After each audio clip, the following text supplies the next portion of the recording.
चलिए, तो आप लोगों को चैप्टर नंबर 4 आप लोगों को केमिकल काइनेटिक्स शुरू किए थे। ठीक है, तो उसमें आप लोगों को इंट्रोडक्शन बताए थे सैटरडे की क्लास में।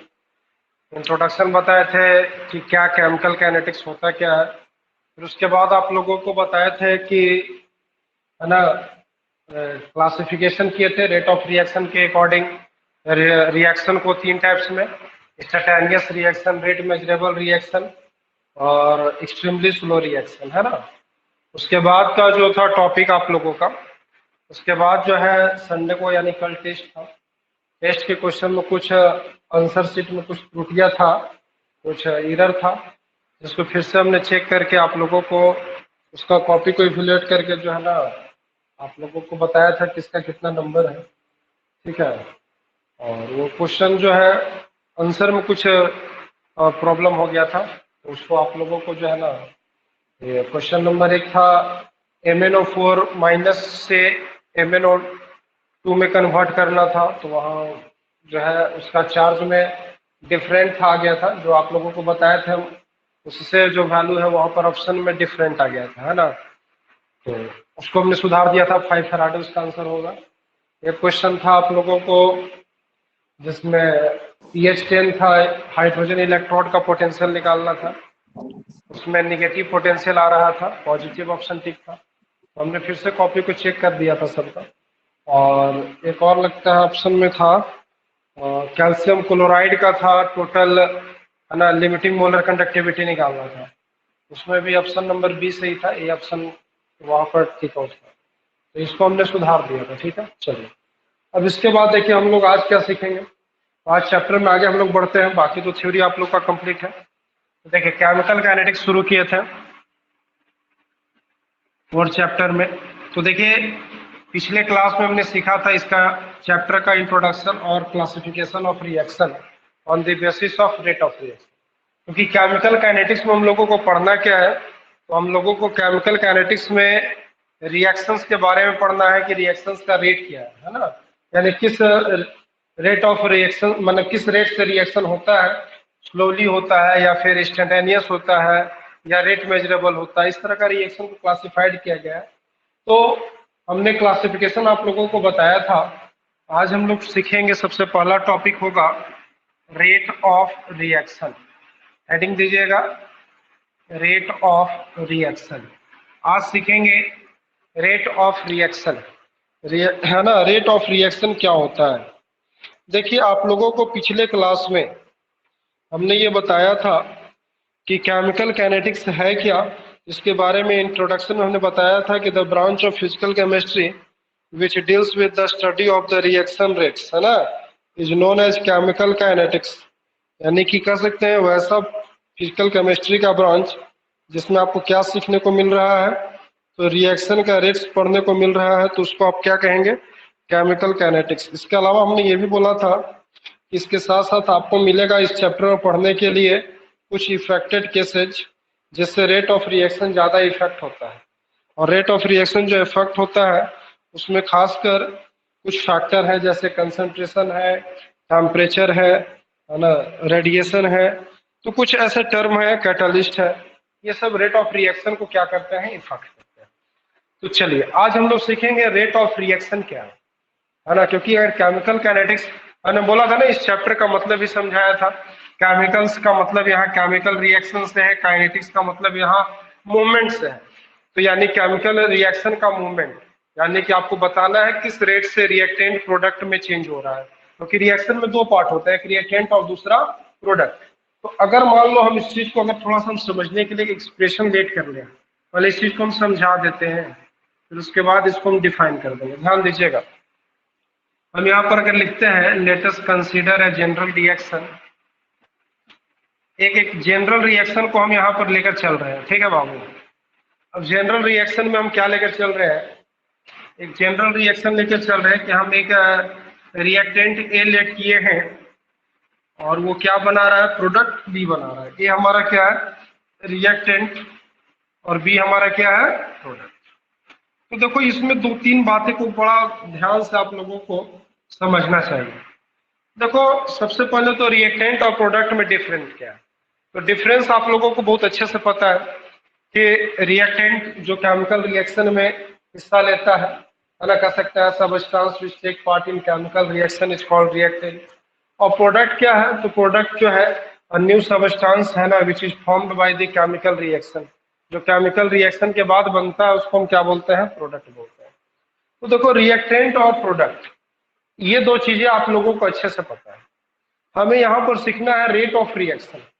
रेट ऑफ रिएक्शन क्या होता है, तो देखो रेट ऑफ रिएक्शन का जो डिफिनेशन है वो क्या है, ध्यान से सुनिएगा। The change in concentration, the change in concentration of reactant, the change in concentration of reactant और प्रोडक्ट, दोनों चीज को हम बोल रहे हैं। The change in concentration of reactant and product in per unit time, the change in concentration of reactant and product in per unit time is known as rate of reaction.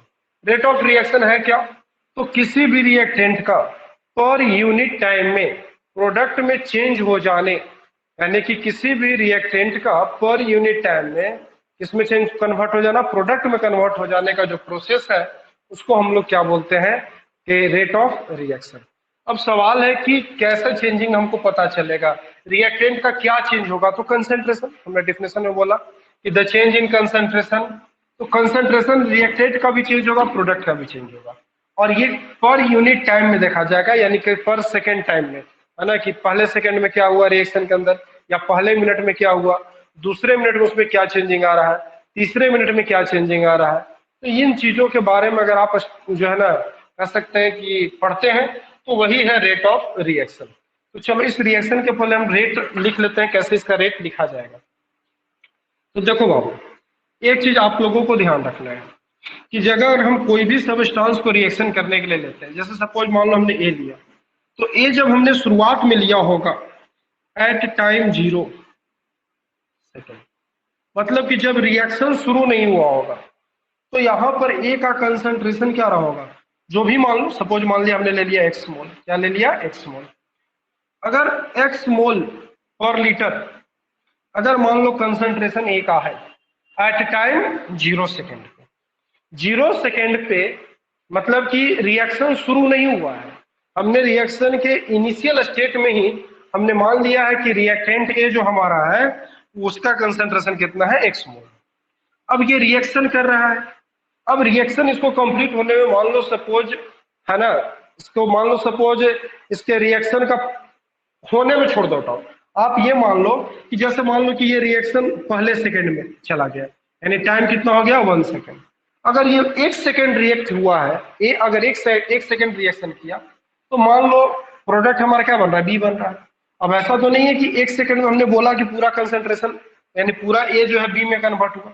पहले second में अगर मान लो कि अगर 1 मोल changing आया, कितना मोल change आया, 1 मोल, क्या 1 मोल चेंजिंग आया है। तो अब ध्यान देके रखो, यहाँ एक्स भी छोड़ दो हटाओ, यहाँ हम 5 मोल लेकर लिख कर रहे हैं, 5 लेकर चला रहे हैं, देखो नंबर ही लेकर बनाओ, बड़ा क्लियर रहेगा। अगर 5 मोल हमने ए सबस्टांस लिया है, कितना लिया बाबू, 5 मोल, 5 मोल हमने पर लीटर ए का एक कंसंट्रेशन, एक सबस्टांस रिएक्टेंट है जिसको हमने लिया है रिएक्शन कराने के लिए, और हमने देखा कि रिएक्शन के पहले सेकंड में ए का 1 मोल क्या बना चुका है, बी बना चुका है। रिएक्शन के दूसरे सेकंड में ये 2 मोल बना लिया है, रिएक्शन के तीसरे सेकंड में कितना बन लिया, 3 मोल, यानी इस तरह से 5वें सेकंड में ये क्या बन जाएगा, 5 मोल बनेगा, बनेगा ना। यानी कि इस रिएक्शन का पूरा टाइम कितना है, 5 सेकंड, यानी 5 सेकंड में ये रिएक्शन पूरा कंप्लीट हो जा रहा है। दो चीजों यहाँ पर देखने को मिल रहा है बाबू, ध्यान से देखना, 2 चीज आपको देखने को मिल रहा है। पहला तो हमें ये मिल रहा है कि पर सेकंड प्रोडक्ट का कंसंट्रेशन इंक्रीज कर रहा है। अच्छा आप बताओ, टाइम अगर 0 था, मतलब रिएक्शन शुरू नहीं हुआ था, तो हमारा रिएक्टेंट का कंसंट्रेशन हमने 5 मोल लिया, तो उस समय प्रोडक्ट का कंसंट्रेशन क्या रहा होगा, अगर एट टाइम 0 पर हम देखें तो प्रोडक्ट का होगा 0 रहा होगा, क्योंकि अभी तो रिएक्शन शुरू ही नहीं हुआ, तो बी तो कुछ नहीं बना होगा, नथिंग। लेकिन पहले सेकेंड में बी कितना हो गया, 0 से 1 हो गया, लेकिन ए कितना हो गया, 5 से 4 हो गया, दूसरे सेकंड में E2 हो गया, E कितना हो गया, क्योंकि इसी का ना 5 मोल कन्वर्ट हो रहा है प्रोडक्ट में। रिएक्शन में क्या होता है, रिएक्टेंट टोटली कन्वर्ट होता है प्रोडक्ट में। तो अगर मान लो रिएक्टेंट का हमने 5 मोल कंसंट्रेशन लिया है बाबू, और पहले सेकंड में हमने ये लेट कर लिया कि 1 सेकंड में 1 मोल कन्वर्ट हो रहा है, कन्वर्जन रेट 1 मोल पर सेकंड है। तो आप हमको ये बताओ कि जब टाइम 0 था तो कंसंट्रेशन बी का 0 था, लेकिन ए का कितना था, 5 मोल था टाइम 0 पर। लेकिन हमने क्या देखा कि पहले सेकंड में बी 1 हो गया और ए कितना हो गया, ए 4 हो जाएगा। पहले सेकंड में ए का कंसंट्रेशन कितना रह पाएगा, 4। दूसरे सेकंड में कितना हो जाएगा, 3, क्योंकि 5 में से अगर 3 ये हुआ है तो दूसरे सेकंड में यानी कि इसका 2 हिस्सा और कहा गया, प्रोडक्ट बन गया है। और 5वें सेकंड में ऐसा होगा कि कितना हो जाएगा, रिएक्टेंट 0 हो जाएगा और प्रोडक्ट क्या हो जाएगा, +5। अब आपको लगा ये हम क्यों समझा रहे हैं, ये हम इसलिए समझा रहे हैं क्योंकि जब हम रेट ऑफ रिएक्शन लिखेंगे तो 2 साइन का प्रयोग करेंगे, एक पॉजिटिव और दूसरा निगेटिव। तो आपको वहां पर ये चीज क्लियरली पता होना चाहिए कि हमें पॉजिटिव कहाँ लगाना है और कहाँ साइन निगेटिव लगाना है। क्योंकि देखो हम पॉजिटिव कहाँ लगाएंगे, तो प्रोडक्ट का कंसंट्रेशन के लिए हम कभी भी रेट ऑफ रिएक्शन को डिफाइन करेंगे तो हम पॉजिटिव साइन का प्रयोग करेंगे। क्यों, क्योंकि आपको पता है कि रेट ऑफ रिएक्शन जब भी लिखा जाएगा तो प्रोडक्ट से भी लिखा जा सकता है, रिएक्टेंट के कंसंट्रेशन से भी लिखा जाता है। और हमने इस चीज को बार बार देख रहा है कि प्रोडक्ट का कंसंट्रेशन इंक्रीज कर रहा है, रिएक्टेंट का कंसंट्रेशन क्या हो रहा है, डिक्रीज कर रहा है। मतलब रिएक्शन जैसे ही शुरू हो रहा है कंसंट्रेशन ऑफ रिएक्टेंट क्या हो रहा है, डिक्रीज होने लग रहा है, और प्रोडक्ट क्या हो रहा है, इंक्रीज होने लग रहा है। तो ये तो जाहिर सी बात होगा ही, रिएक्शन क्यों होता है, रिएक्टेंट से प्रोडक्ट बनने के लिए। तो जब रिएक्टेंट से प्रोडक्ट बनेगा तो रिएक्टेंट का कंसंट्रेशन क्या होगा, घटेगा, प्रोडक्ट का कंसंट्रेशन क्या होगा, बढ़ेगा। एक ऐसा समय आएगा जब रिएक्टेंट 0 हो जाएगा, प्रोडक्ट पूरा का पूरा रिएक्टेंट का कंसंट्रेशन लेकर बैठ जाएगा। तो ये हम इसलिए बता रहे हैं क्योंकि हम यहाँ पर जानते हैं कि हमारा रेट ऑफ रिएक्शन क्या है। हमारा रेट ऑफ रिएक्शन जो है, अगर हम रेट ऑफ रिएक्शन की अगर फॉर्मूला लिखे बाबू, तो रेट ऑफ रिएक्शन का अगर हम फॉर्मूला लिखेंगे तो हमारा फॉर्मूला क्या है, रेट ऑफ रिएक्शन का अगर हम फॉर्मूला लिखें तो देखो रेट ऑफ रिएक्शन का जो फॉर्मूला है वो क्या है, हम लिख सकते हैं कि rate of reaction is equal to, rate of reaction is equal to concentration, है ना, चेंज इन कंसंट्रेशन कर सकते हैं, चेंज इन कंसंट्रेशन बटा टाइम, या कंसंट्रेशन बटा टाइम, ये भी लिख सकते हैं। तो यानी कि जितना टाइम में कंसंट्रेशन चेंज हो रहा है वही है रेट ऑफ रिएक्शन। तो यानी कि ये रेट ऑफ रिएक्शन का फॉर्मूला है। अगर हम रेट ऑफ रिएक्शन को देखते हैं कि रेट ऑफ रिएक्शन है क्या, तो हमने रेट ऑफ रिएक्शन का डेफिनेशन भी पहले आप लोगों को बताया। क्या है रेट ऑफ रिएक्शन, तो the change in concentration of reactant और product in per unit time is known as rate of reaction. हम डेफिनेशन कराएंगे भी, और उसके हिसाब से हमारा ये फॉर्मूला बनना चाहिए। क्या बनना चाहिए, rate of reaction is equal to change in concentration by time. तो देखो चेंज इन कंसंट्रेशन, अब अगर मान लो सपोज हम यहाँ पर इस चीज को, ये कॉन्सेप्ट तो क्लियर है ना कि रिएक्टेंट घटेगा प्रोडक्ट बढ़ेगा, ये तो आपको क्लियरली पता चल रहा है। अब अगर इसी चीज को हम एक्सप्रेशन में लिखे बाबू, अगर इसी चीज को हम एक्सप्रेशन में लिखें, क्या लिखें, एक्सप्रेशन में, अगर इसी चीज को हम एक्सप्रेशन में लिखते हैं तो देखिए क्या लिखा है एक्सप्रेशन में।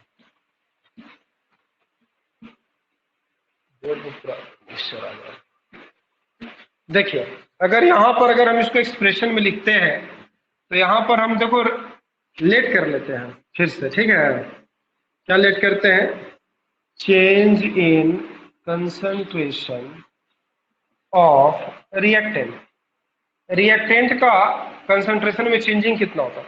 तो देखो किसी भी चीज का कंसंट्रेशन अगर दिखाना है तो हम लोग डेल्टा का, सॉरी उसको हम लोग स्क्वायर ब्रैकेट में ले जाते हैं, क्या ले जाते हैं, स्क्वायर ब्रैकेट में। तो ए का कंसंट्रेशन को स्क्वायर ब्रैकेट में लेट कर लिया, और चेंजिंग होगा तो कुछ तो वैल्यू आएगा, तो कुछ वैल्यू के लिए हम लोग क्या प्रयोग करेंगे, डेल्टा का, क्या प्रयोग करेंगे, डेल्टा का। तो अगर मान लेते हैं change in concentration of reactant is equal to delta A, और change in concentration of product is equal to क्या लेट कर लेते हैं बाबू, डेल्टा बी। क्या लेट कर लेते हैं, डेल्टा बी। ठीक है, अब ध्यान दो, डेल्टा या डेल्टा बी हो गया। अब यहां पर हम ये भी ले लेते हैं टाइम इंटरवल। क्या लेट कर लेते हैं, एंड टाइम इंटरवल। हमको टोटल टाइम कितना लगा है रिएक्ट, हाँ, डेल्टा टी ले लेते हैं। ठीक है, यानी चेंज इन टाइम। अब देखो यहां पर हम लिखें, अब क्या लिखेंगे, अगर हम rate of reaction with respect to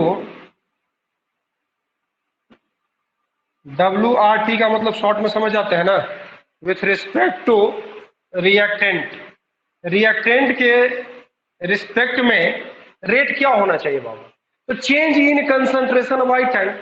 formula तो यही है, change in concentration by time.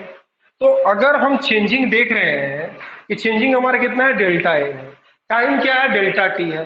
ठीक है, तो अगर रिएक्टेंट का कंसंट्रेशन डेल्टा ए चेंजिंग में आ रहा है और डेल्टा टी आ रहा है, तो हम यहाँ पर सिर्फ ये नहीं लिखेंगे, हम लिखेंगे minus del A by del T.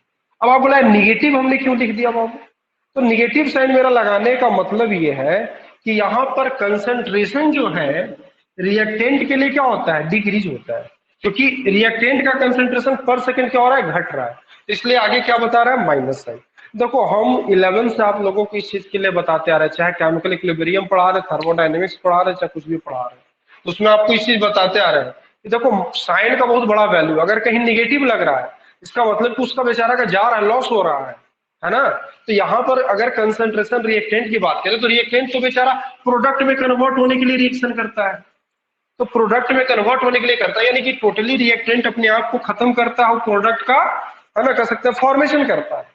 तो साफ साफ यही बात है ना कि ये धीरे धीरे घटेगा, तो घटेगा तो उसके आगे कंसंट्रेशन के आगे कौन सा साइन लगेगा, निगेटिव। लेकिन अगर हम rate of reaction with respect to product लिखते हैं बाबू, तो वहां क्या हो जाएगा, plus del B by del T हो जाएगा ना। तो अगर हम एक्सप्रेशन लिखें इस तरह का फिर से, and rate of reaction with respect to product, तो क्या हो जाएगा, plus del B by del T हो जाएगा। तो देखो बाबू ये चीज है यहां पर, तो यहां पर पॉजिटिव और निगेटिव साइन क्या बता रहा है, यहां पर पॉजिटिव और निगेटिव साइन कह सकते हैं चेंज इन कंसंट्रेशन को दिखा रहा है। पॉजिटिव साइन कहां लगा रहे हैं, तो जहां कंसंट्रेशन इंक्रीज कर रहा है। निगेटिव साइन कहां लगा रहे हैं, जहां कंसंट्रेशन डिक्रीज कर रहा है। तो हमको यहां पर अगर हम ओवरऑल डायरेक्ट अगर हम लिखना चाहें, क्या डायरेक्ट लिखना चाहें, rate of reaction is equal to, तो क्या लिख सकते हो बाबू, minus del A by del T is equal to plus del B by, ये है ओवरऑल रेट ऑफ रिएक्शन हो जाएगा ना। और नेगेटिव पॉजिटिव साइन सिचुएशन के अनुसार, तो पहले ये नहीं लिखना है, ये सब तो जनरल है ना, कह सकते एक्सप्रेशन है। हेडिंग आप लोगों को क्या हम दिवाए थे याद कीजिए, देखिए यहां रेट ऑफ रिएक्शन। तो ऐसा करते हैं बाबू, पहले इसको हम डेफिनेशन को नोट कर लेते हैं। चलो हेडिंग दो रेट ऑफ रिएक्शन और डेफिनेशन लिखो। डेफिनेशन में लिखो,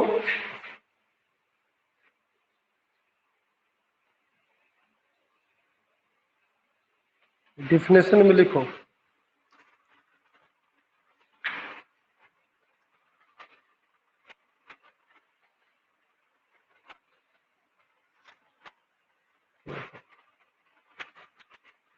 लिखो the change in the molar concentration, the change in the change in the molar concentration, the change in the molar concentration, the change in the molar concentration, the change in the molar concentration, molar concentration of लिखे of the species, of the species,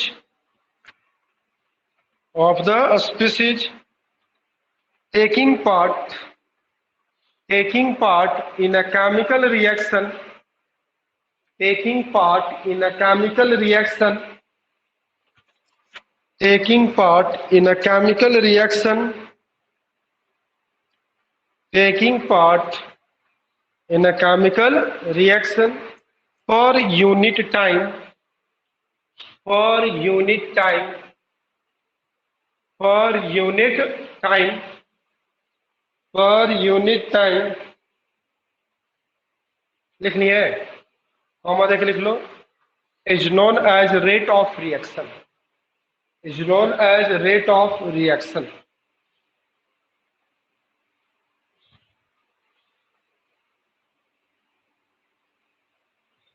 Is known as rate of reaction.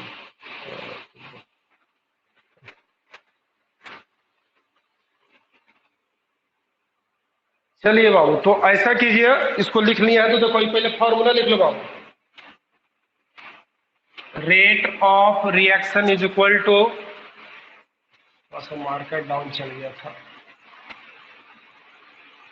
Reaction is equal to लिखा हुआ है change in concentration, change in concentration by time taken कर दो, time taken, time taken for the change कर सकते हो, है ना, तुम्हें अच्छा लगेगा. Change in concentration by time taken for the change.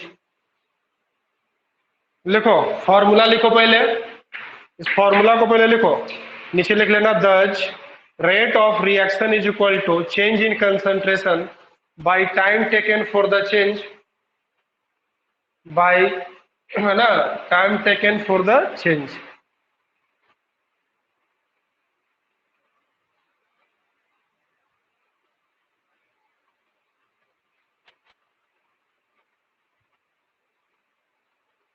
Time taken for the change, ठीक है. और जब इसको लिख लिए हैं तो नीचे एक्सप्रेशन लिखना बाबू, इसके नीचे एक्सप्रेशन लिखेंगे, एक्सप्रेशन में लिख लेंगे let us consider a general reaction. एक ऐसे ही जनरल रिएक्शन को हम लोग क्या कर रहे हैं, एक्सप्रेशन में ले रहे हैं कि ये कोई रिएक्टेंट है, बी प्रोडक्ट बना रहा है, और हमने इस चीज को भी लिख दिया है कि change in concentration of reactant, हमने डेल्टा, चेंजिंग जहां भी आता है उसमें डेल्टा लगा देते हैं, नहीं कहते हैं, जैसे पहले कुछ रहा होगा बाद में कुछ और हुआ होगा, तो चेंजिंग को हम लोग क्या लेते हैं, डेल्टा. जैसे वॉल्यूम हो गया वी, और डेल वी का मतलब क्या हो गया, चेंज इन वॉल्यूम, कितना वॉल्यूम में चेंजिंग आया. तो इसलिए डेल्टा जहां भी लगता है समझ लेना चेंजिंग के लिए लगता है, तो उसमें चेंजिंग करने के बाद क्या बच रहा है, तो डेल्टा ए हो गया change in concentration of reactant, delta B क्या हो गया बाबू, change in concentration of product, time taken for the change या टाइम इंटरवल टोटल कितना हमने ले लिया, डेल्टा टी, पहले क्या टाइम था बाद में क्या टाइम हुआ, और उसके बाद हमने लिखा now rate of reaction with respect to reactant. अगर रिएक्टेंट के रिस्पेक्ट में देखो तो रिएक्टेंट के रिस्पेक्ट में क्या हो रहा है, तो minus delta A by delta T, और rate of reaction with respect to product plus delta B by delta T. यानी कंसंट्रेशन के आगे माइनस टर्म लगाना और प्लस टर्म लगाना. इसके पीछे कारण हमारा ये है कि नेगेटिव साइन अभी हम नोट में नीचे लिखवा देंगे, नेगेटिव साइन बताता है कंसंट्रेशन में डिक्रीजमेंट को, और पॉजिटिव साइन बताता है कंसंट्रेशन में इंक्रीजमेंट को. तो ओवरऑल अगर हम लिखें रेट ऑफ रिएक्शन तो minus del A by del T भी हो सकता है, plus del B by del T भी हो सकता है. चलो इसको जल्दी से नोट करो एक्सप्रेशन को बाबू, एक्सप्रेशन को जल्दी से नोट करेंगे. लाइट कट गया जी.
चलो नोट कर लिए सारे लोग।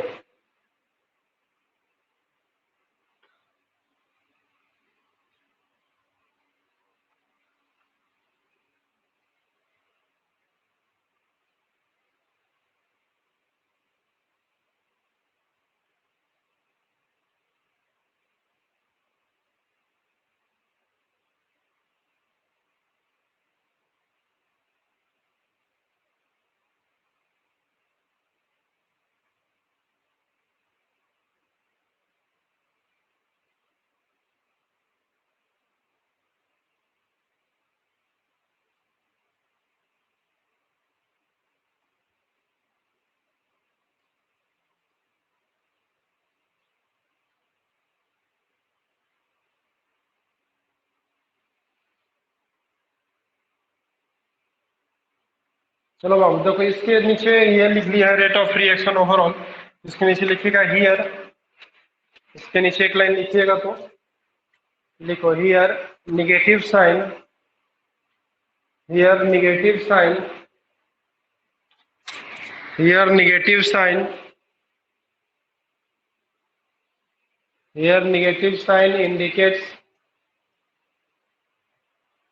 here negative sign indicates, देखें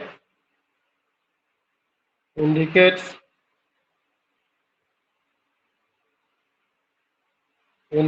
the decreases in molar concentration, indicates the decreases in molar concentration, decreases in molar concentration, in molar concentration, while positive sign represents the increases of molar concentration, while positive sign represents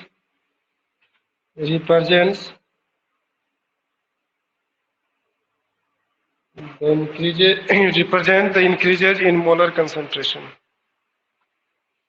molar concentration को negative sign बताता है घटाते हुए, और positive sign बताता है कि molar concentration बढ़ रहा है। सही बात है, पहले रिएक्टेंट ही होता है, पहले रिएक्शन में प्रोडक्ट नहीं होता है।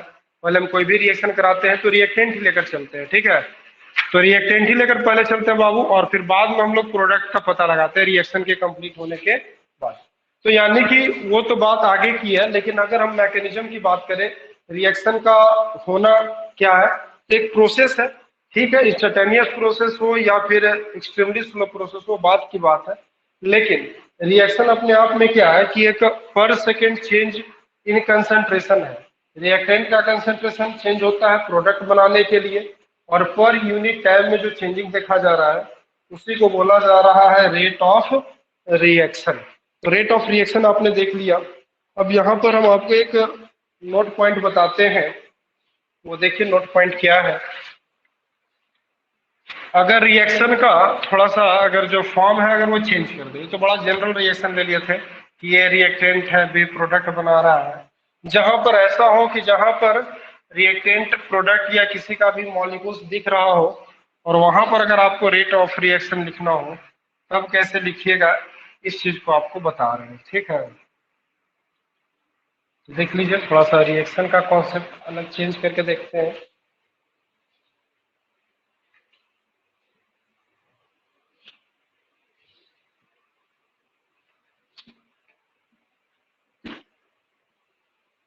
चलिए, तो देखिए अब हम लोग करते क्या है कि नोट पॉइंट में लिखते हैं यहाँ पर कि फॉर जनरल रिएक्शन, एक और जनरल रिएक्शन लेते हैं।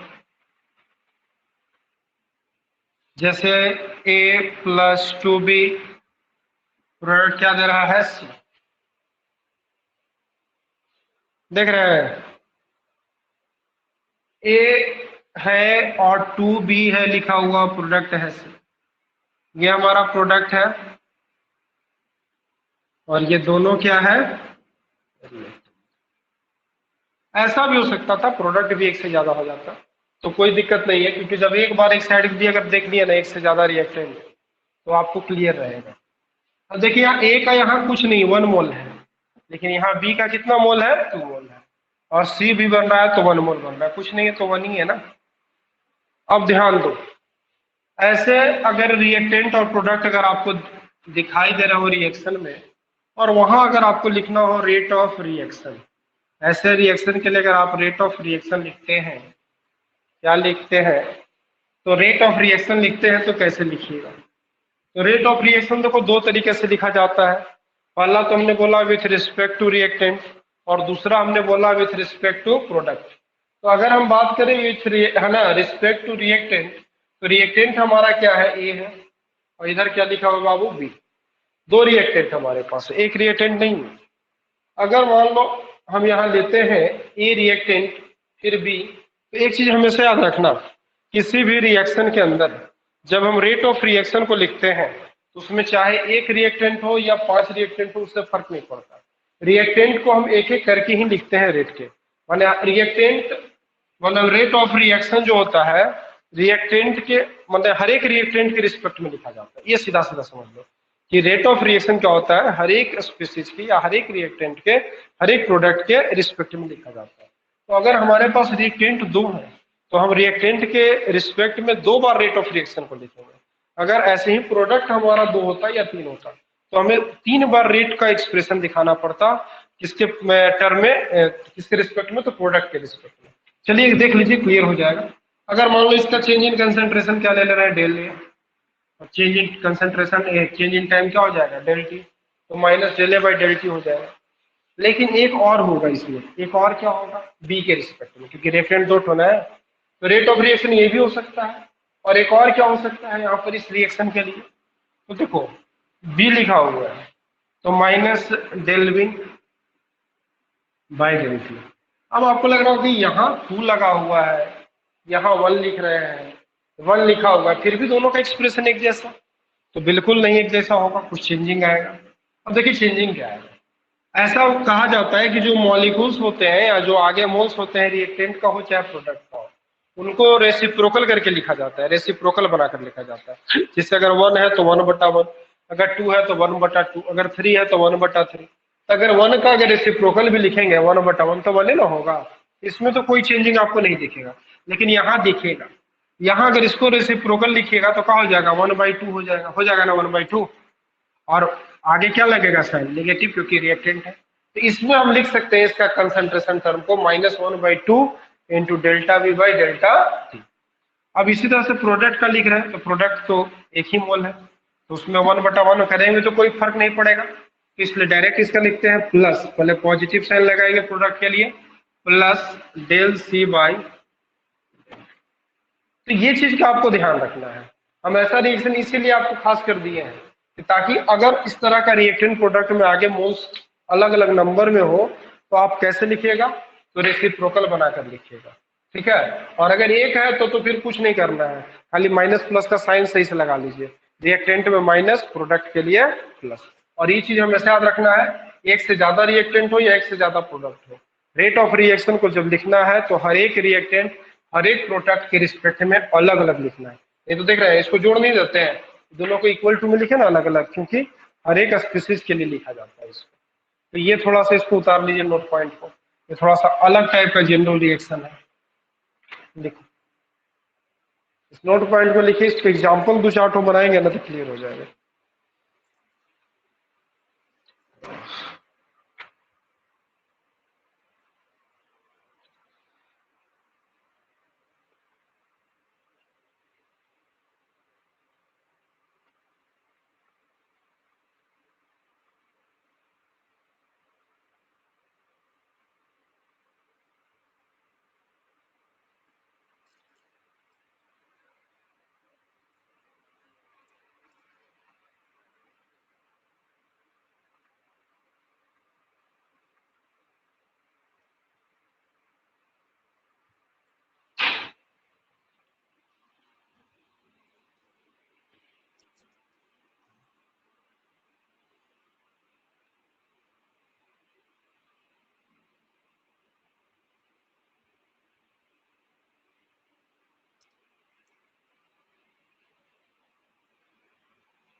इसको लिख लिया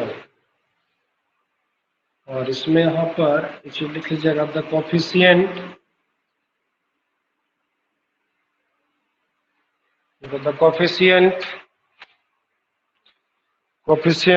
of reactants of reactant and product. The coefficient of reactant and product species, reactant and product species लिखे species involved in the reaction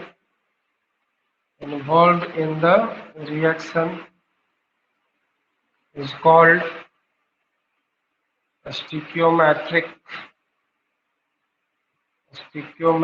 coefficient. stoichiometric coefficient इसको क्या बोलते हैं? इस कोफिशिएंट को stoichiometric coefficient.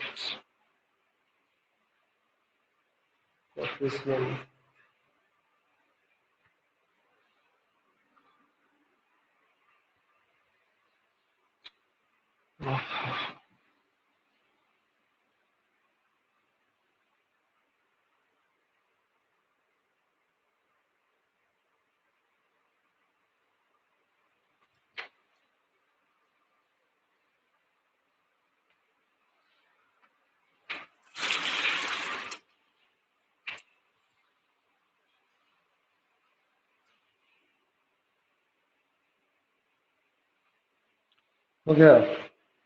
अब देखो यहाँ पर एक रिएक्शन को एग्जांपल्स में कुछ दिखा देते हैं कैसे रेट आपको लिखना होगा।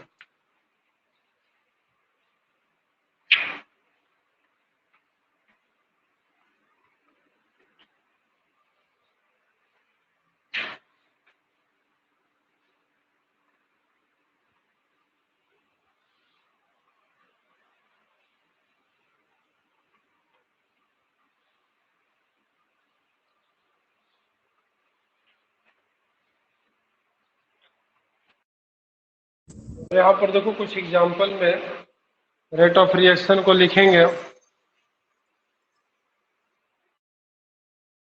हम कुछ एग्जांपल लिखते हैं पहले।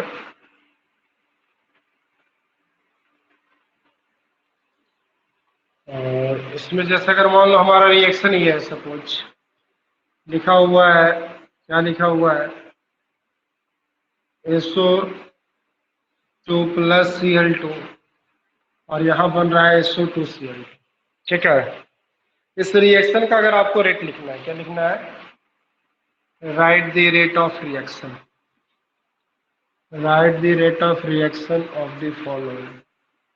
कुछ है यहाँ पर दिए हुए क्वेश्चंस, उसको आपको क्या करना है, तो रेट ऑफ रिएक्शन को लिखना है। क्या करना है? रेट ऑफ रिएक्शन को लिखना है। तो अगर मान लो ऐसा हमारा इक्वेशन दिया हुआ है, केमिकल इक्वेशन, और इसका रेट लिखना है, तो क्या लिखेंगे? तो लिखेंगे rate of reaction is equal to, देखो कैसे लिखा जाता है। तो यहाँ पर रिएक्टेंट हमारा कौन है? SO2 और Cl2। प्रोडक्ट कौन है? SO2Cl2। तो अगर हमको रेट ऑफ रिएक्शन लिखना है यहाँ पर, तो क्या लिखेंगे? Rate of reaction is equal to, देखो हमारा रिएक्टेंट SO2 है ना, तो इसको क्या लिखेंगे? पहले तो -n लगाएंगे, डेल्टा SO2 लिखा जाएगा इस रिएक्टेंट के रिस्पेक्ट के लिए। फिर बटा क्या लिखा जाएगा? जहां टाइम नहीं पता वहां डेल्टा T आप लेकर चलिए। ठीक है, इसका कंसंट्रेशन। अब देखिए एक और लिखाएगा एक्सप्रेशन Cl2 के लिए लिखाएगा, क्या लिखाएगा? -डेल, इसके भी आगे कुछ नहीं, तो देखिए 1 है, 1 है तो फिर आपको कुछ नहीं रेसिप्रोकल में लिखना है। ठीक है, तो हो जाएगा -डेल Cl2/डेल T, हो जाएगा ना।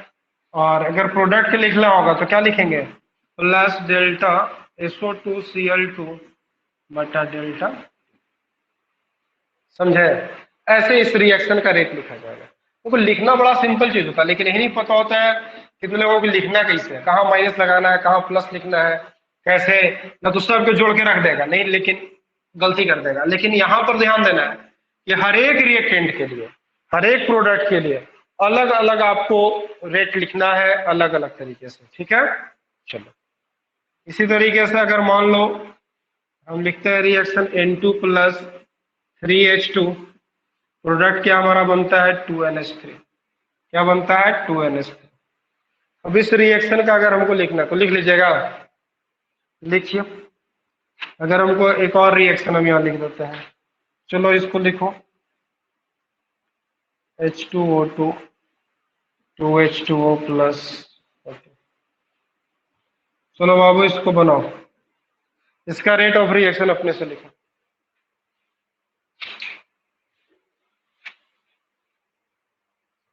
इसका रेट ऑफ रिएक्शन लिखिए और इसको नोट कीजिए।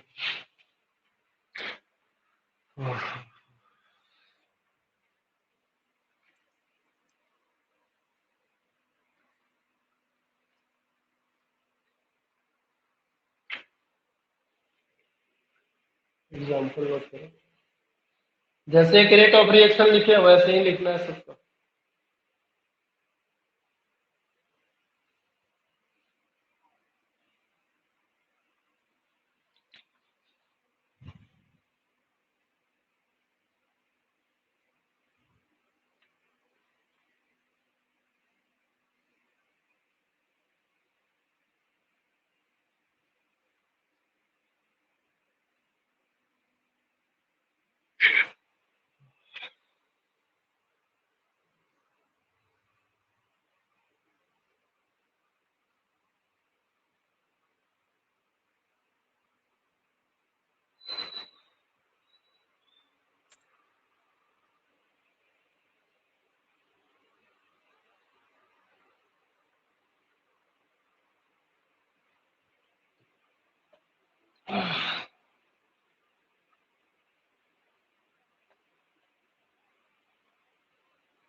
हो गया।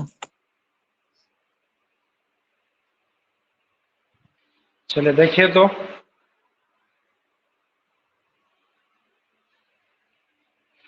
रेट ऑफ रिएक्शन सारे लोग लिखनी है इसका ना, आसान तरीका भी लिखना, ठीक है। तो देखो N2 प्लस 3H2, यहाँ अगर हम लिखते हैं रेट इज इक्वल टू, क्या हो जाएगा माइनस डेल N2 हो जाएगा ना, बाई डेल टी। इसका क्या हो जाएगा इंटू डेल H2 बाई, और इधर क्या हो जाएगा +1/2 डेल NH3 बाई।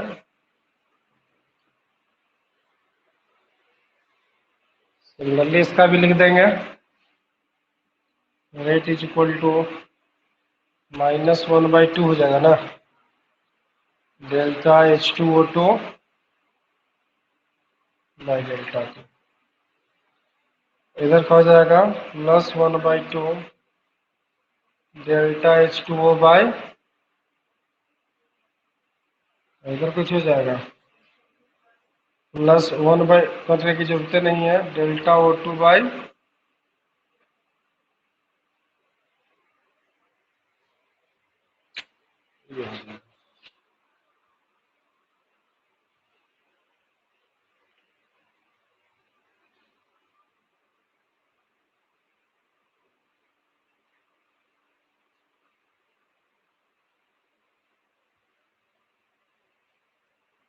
लिख लिया है।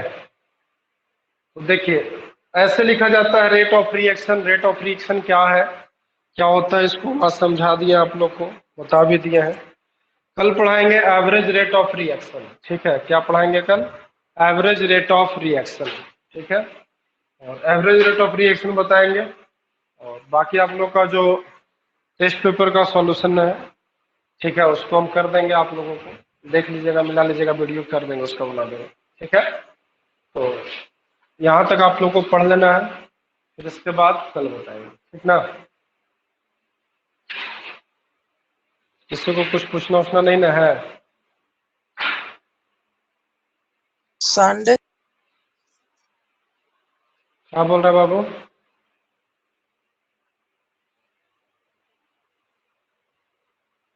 बोलो। कुछ नहीं सर, वैसे ही बोला। अच्छा ठीक।